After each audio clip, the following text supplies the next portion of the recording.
One on Abrego Garcia, please. The administration is reportedly inquiring about his return. Is that to check a box for compliance, or does President Trump want him back on U.S. soil, or both? So, as Secretary Rubio said yesterday in the cabinet meeting, this administration is not going to publicly discuss the inside details of our foreign policy and negotiations with a foreign country.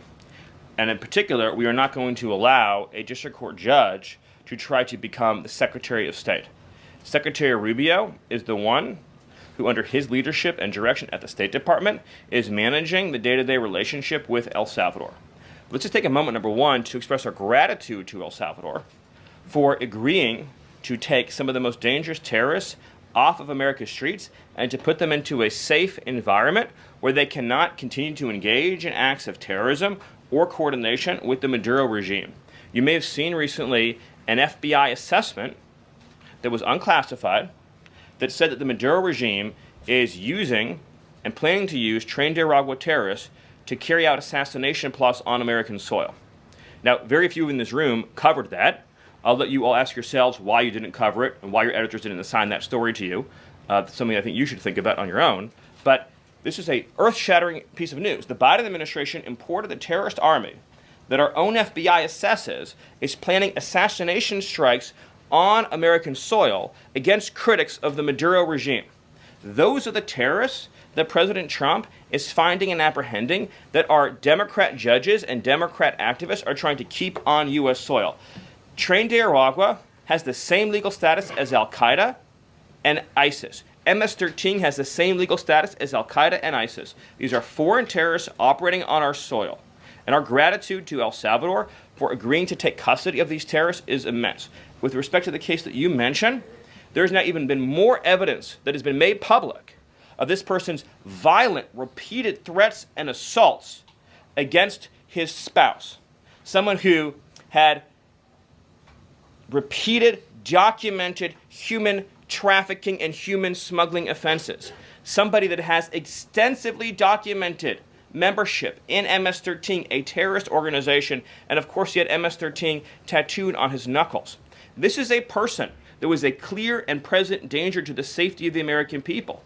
And it is a sad reflection on the state of our media and many of the outlets represented in this room that you obsessively try to shill for this MS-13 terrorist.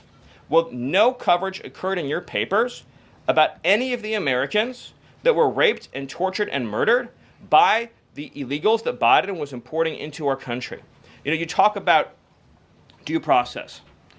The Biden administration made the decision to give extensive due process to two Trinidad terrorists that were apprehended at the border just a couple years ago.